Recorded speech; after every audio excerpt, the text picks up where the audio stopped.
Sandwich वाली।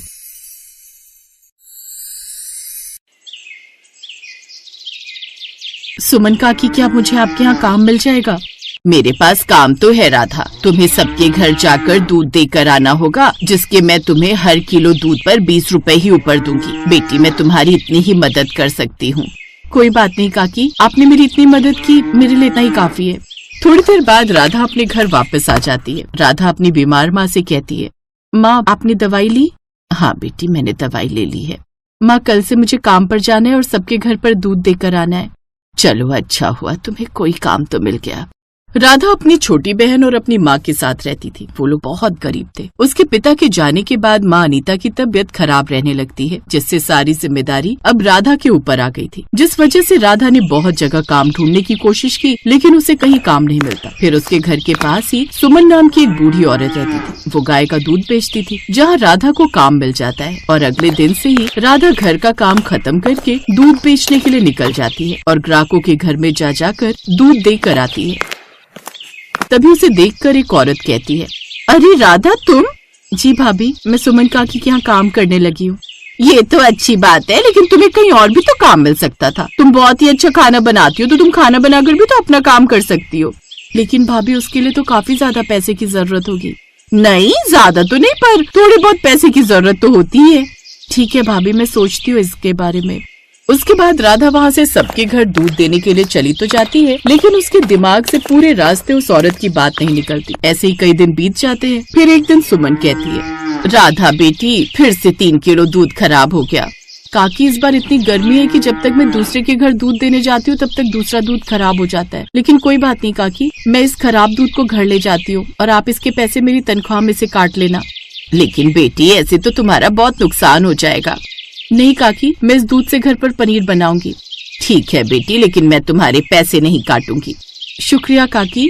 इसके बाद राधा घर पर आती है और उस फटे हुए दूध का पनीर बनाती है। तभी उसकी छोटी बहन रिया कहती है, अरे वाह दीदी, आपने कितना स्वादिष्ट पनीर बनाया है, मैं तो उंगलियां ही चाटती रह गई।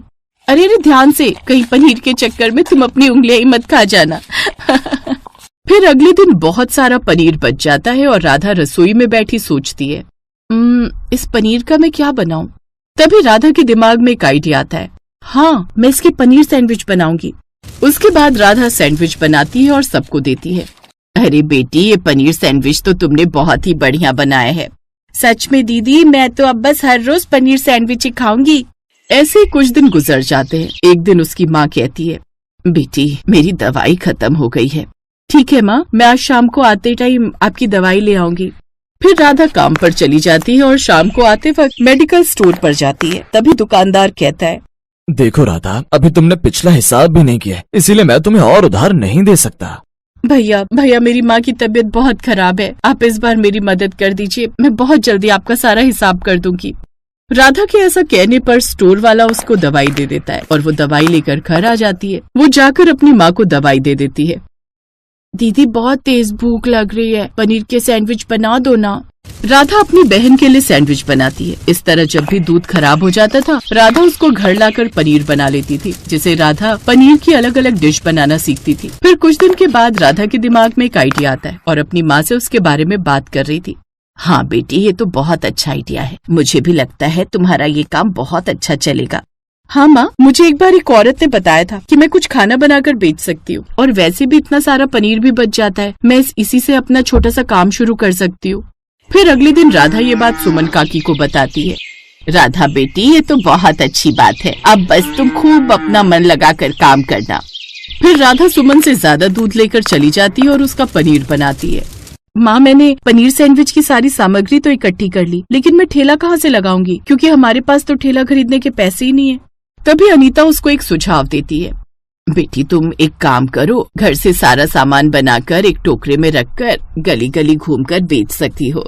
अगले दिन से राधा दूध के साथ पनीर सैंडविच भी बनाकर टोकरे में रख कर ले जाती है। फिर उन्हें गली गली में जाकर बेचने लगती है। लेकिन शुरू में तो कोई भी उसके सैंडविच नहीं लेता था, क्योंकि वो घर से बनाकर लाने में ठंडे हो जाते थे। फिर उसने फ्री में लोगों को सैंडविच खिलाना शुरू कर दिया था। जब लोगों ने फ्री के लालच में वो सैंडविच खाए तो उसके ठंडे पनीर सैंडविच भी लोगों को अच्छे लगते थे। इस तरह अब सब राधा से सैंडविच खरीदने लगते हैं। ऐसे कुछ दिन गुजर जाते हैं और राधा कुछ पैसे जोड़कर एक ठेला खरीद लेती है, जिस पर गर्मा गर्म सैंडविच बेचने लगती है।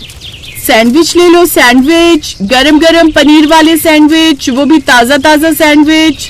राधा की आवाज सुनकर उसके पास एक ग्राहक आता है। बहन जी, एक पनीर सैंडविच देना। जब वो ग्राहक को सैंडविच बनाकर देती है, उसको खाकर वो राधा के सैंडविच की बहुत तारीफ करता है। बहन जी, ये तो बहुत ही स्वादिष्ट है, सच में इसको खाकर तो मजा आ गया। ऐसे धीरे धीरे राधा के पनीर सैंडविच हर जगह मशहूर हो जाते हैं और लोगों को उसके हाथ के बने सैंडविच बहुत पसंद आते हैं, जिस वजह से उसके पास लोगों की भीड़ लग जाती है। इस तरह राधा का काम काफी अच्छा चलने लगा। फिर एक रोज राधा मेडिकल स्टोर वाले के पास जाती है। भैया, आज मैं आपका सारा हिसाब चुकाने आई हूँ, आप मुझे बता दीजिए आपके कितने पैसे हैं।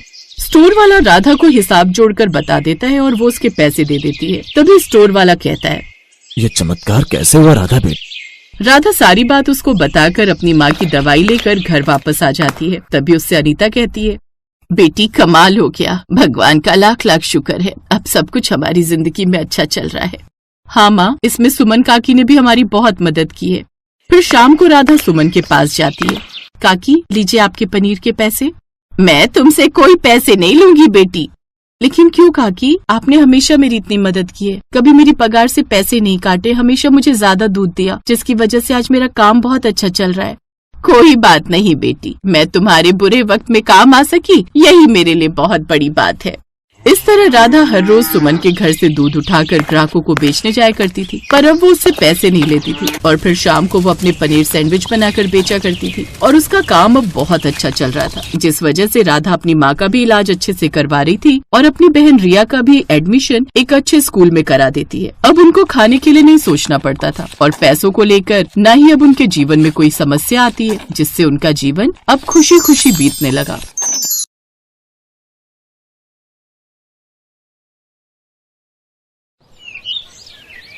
ये कहानी है सरिता की, जो एक छोटे से गांव में अपने पति केशव और 4 साल के बेटे बंटी के साथ रहती थी। अरे सुनती हो? अरे कहाँ हो? जी आई। क्या हुआ जी, बड़े खुश लग रहे हो? अरे बात खुशी की ही है, अपने सरपंच जी के बेटे का लगन होने वाला है, हमें भी न्योता दिया है उन्होंने, तो तैयार रहना। अरे वाह, पर इतने बड़े घर की शादी है तो थोड़ा ठीक से चलना होगा ना। हाँ वो तो है, वहाँ शहर के भी बड़े बड़े लोग आएंगे। और खाने के लिए भी बहुत कुछ होगा वहाँ। चलो, अपना बंटी बड़ा खुश हो जाएगा। हाँ सही कहा। सरिता गांव के सरपंच रामलाल के बेटे की शादी को लेकर बहुत उतावली थी। कुछ दिनों बाद शादी का दिन भी आ गया। केशव सरिता और बंटी को लेकर शादी में पहुंचा। पंडाल में एक से बढ़कर एक लजीज व्यंजन सजे हुए थे, मगर सरिता और केशव की नजर बस पालक पनीर के बर्तन पर ही अटकी हुई थी। जब खाने की शुरुआत हुई तो दोनों ने भरपेट पालक पनीर खाया और छोटे बंटी ने भी पहली बार पालक पनीर का स्वाद चखा। असल में केशव की माली हालत बहुत खराब थी, तो घर में 2 वक्त हर किसी को पेट भर खाना मिल जाए, यही एक बड़ी चुनौती थी। ऐसे में ये दावत उनके लिए किसी सौगात से कम नहीं थी। तीनों ने शादी की दावत अच्छे से खाई और फिर अगले दिन, माँ मुझे वो खाना है। क्या बेटा, क्या खाना है मेरे बच्चे को? वही जो हमने कल खाया था, हरा हरा सा, जिसमें वो सफेद सफेद डब्बे थे। अच्छा वो, अरे मेरे प्यारे लल्ला, उसे पालक पनीर कहते हैं। हाँ माँ, वही पागल पनीर। अरे मेरा लल्ला, ठीक है, मैं अपने लल्ला के लिए बना दूंगी पागल पनीर। ठीक है माँ। हंसी हंसी में सरिता ने बंटी से पालक पनीर बनाने का वादा तो कर दिया, लेकिन वो खुद नहीं जानती थी कि वो ये करेगी कैसे। केशव एक छोटा किसान था। जब उसकी फसल बिकती थी तभी थोड़े बहुत पैसों का इंतजाम हो पाता था और उन्हीं पैसों में अगली फसल तक का खर्चा चलाना होता था। और ये बात सरिता भी अच्छे से समझती थी। उफ, बंटी से बोल तो दिया, पर पालक पनीर बनाने में तो बड़ा खर्चा होगा और अभी तो बहुत तंगी है। इनसे बात भी की तो बहुत गुस्सा करेंगे, अब क्या करूं मैं। इसी उधेड़-बुन में सरिता का पूरा दिन निकल गया। फिर अगले दिन सुबह उठते ही सरिता को चिंता होने लगी। क्योंकि उसने केशव से रुपए मांगे नहीं थे और बंटी सुबह से ही पालक पनीर खाने की जिद कर रहा था। सरिता बुझे मन से रसोई में गई और जाकर आटा गूंथने लगी। तभी उसे एक ख्याल आया। वो जल्दी से पड़ोसी के खेत से थोड़े से ताजे पालक के पत्ते मांग कर ले आई। फिर उसने गुथे आटे की लोई के चौकोर टुकड़े करके उन्हें अच्छे से पकाया और उन्हें पालक पकाकर उसमें बिल्कुल पनीर की तरह डाल दिया। और फिर, माँ जल्दी लाओ ना, पागल पनीर बना नहीं क्या अब तक? बन गया लल्ला, लो, ये रहा। अरे वाह, आज तो मजा ही आ जाएगा। हाँ मेरे बच्चे, लो अब जल्दी से खाओ। मासूम बंटी बिना कुछ समझे बूझे खाता गया, मगर सरिता अंदर से बहुत दुखी थी क्योंकि वो तो सच जानती थी। फिर उसी शाम, बाबा आपको पता है माँ ने आज क्या बनाया? अब क्या बनाया बेटा? माँ ने आज वो शादी वाला पागल पनीर बनाया खाने में। क्या? अच्छा उसे पालक पनीर कहते हैं बेटा। केशव बंटी की बात पर हंसा, पर वो हैरान भी था कि आखिर पालक पनीर बनाने के लिए सरिता पैसे कहाँ से लाई। उसने फौरन अंदर जाकर सरिता से पूछा, सरिता, वो बंटी बता रहा था कि तुमने पालक पनीर बनाया है। जी मैं लाओ, थोड़ा सा हमें भी चखा दो फिर। सरिता को कुछ समझ नहीं आ रहा था कि वो केशव को क्या कहे, तो फिर उसने बिना कुछ सोचे समझे केशव के सामने भी वही पालक की सब्जी लाकर रख दी, जिसमें पनीर की जगह आटे के चौकोर टुकड़े थे। पहला निवाला खाते ही केशव को सारी बात समझ में आ गई। उसने कुछ नहीं कहा, लेकिन जब उसने सरिता की तरफ देखा तो उसकी आंखों में आंसू थे। केशव ने उसी वक्त खाना छोड़ा और घर से बाहर निकल गया। केशव के इस तरह के बर्ताव से सरिता और ज्यादा डर गई। वो और रोने लगी। फिर कुछ देर बाद केशव घर वापस आया तो उसके हाथों में एक थैला था। बंटी, ओ बंटी, जल्दी से बता, शाम को मेरा बेटा क्या खाएगा? मैं तो वही खाऊंगा, माँ ने बनाया है ना, वो पागल। हाँ, समझ गया। चलो अब हम सब मिलकर असली वाला पालक पनीर बनाएंगे। केशव के हाथों में पनीर, क्रीम और बाकी मसाले थे जो उसने मुस्कुराते हुए सरिता को थमा दिए। वो सारा सामान उधार लेकर आया था। उस दिन सरिता ने भी पूरी मेहनत और सावधानी के साथ पालक पनीर बनाया। जब तक पालक पनीर बनकर तैयार हुआ तो केशव और बंटी वहीं रसोई में बैठे सरिता को बड़े ध्यान से देखते रहे। और फिर जैसे ही सरिता ने असली पनीर के साथ पालक पनीर उन दोनों को परोसा तो दोनों के चेहरे खिल गए।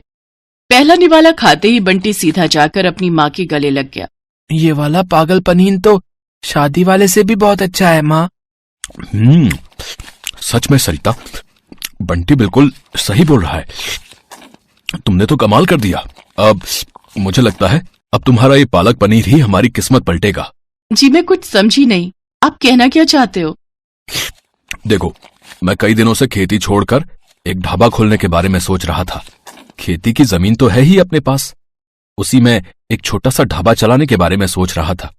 लेकिन बस ये नहीं समझ पा रहा था कि अच्छा खाना बनेगा कैसे, जो लोगों को पसंद भी आए और खाना बनाने के लिए किसी को मजदूरी भी ना देनी पड़े। लेकिन अब सब समझ में आ गया है। तुम चलाओगी ढाबा और मैं और बंटी करेंगे तुम्हारी मदद। केशव की बात सुनकर सरिता की आंखों में खुशी के आंसू आ गए। उसे खाना बनाने का हमेशा से शौक था, लेकिन पैसों की कमी के चलते वो इस शौक को कभी आगे नहीं बढ़ा पाए। लेकिन अब उसका ये शौक उनकी कमाई का जरिया बनने वाला था, तो सरिता भी पूरी तरह से तैयार थी। अगले ही दिन से केशव ने बांस बल्लियों की मदद से ढाबा बनाना शुरू कर दिया और पूरे एक हफ्ते की मेहनत के बाद सरिता का पालक पनीर ढाबा बनकर तैयार हो गया। शुरुआत के लिए केशव को थोड़े पैसे कर्ज पर लेने पड़े, लेकिन फिर सरिता की मेहनत और लगन ने वो कर दिखाया जिसकी केशव ने उससे उम्मीद लगाई थी। यूं तो सरिता ढाबे के लिए खाने के लिए कई चीजें बनाती थी, लेकिन उसका बनाया पालक पनीर ही सबसे ज्यादा लोगों के सिर चढ़कर बोल रहा था। भाई वाह, मजा ही आ गया भाई। भैया, पालक पनीर में इससे पहले ऐसा स्वाद नहीं आया, बता रहे। गजब बना भैया, गजब, कसम से। किसने बनाया वैसे? कोई खास कारीगर है क्या आपके पास? है? जी हाँ, है ना। और वही इस ढाबे की असली मालकिन भी है। वो मेरी पत्नी सरिता, उसी ने बनाया है सब कुछ। अरे वाह, ये तो बहुत बढ़िया बात है भैया। तो फिर ठीक है, देखो भैया, अगले महीने मेरे घर में दावत है, तो दावत के खाने का पूरा ऑर्डर आपका है। बस इतना बताओ कि एडवांस कितना देना है। अरे आपका बहुत बहुत शुक्रिया साहब, लेकिन खाने में क्या क्या बनाना है पहले ये तो बताइए। भाई, अपनी तो एक ही डिमांड है, बिल्कुल ऐसा ही पालक पनीर है, बाकी सब आप देख लेना। करीब 250 लोगों की दावत है। और हाँ, एक बात और, ये दावत निपटा लो, फिर एक काम और है आपसे। जी वो क्या? मेरा बेटा इंटरनेट पर हुनरमंद लोगों की वीडियोस बनाकर डालता है। हाँ, और मुझे पूरा विश्वास है कि आपका ढाबे का वीडियो इंटरनेट पर धमाल मचा देगा। सरिता के बनाए पालक पनीर और उसके ढाबे को अब पहचान मिलने जा रही थी। केशव और सरिता बहुत खुश थे, लेकिन सबसे ज्यादा खुश था बंटी। आखिर हर रोज उसका मनपसंद पागल पनीर जो खाने को मिल रहा था उसे।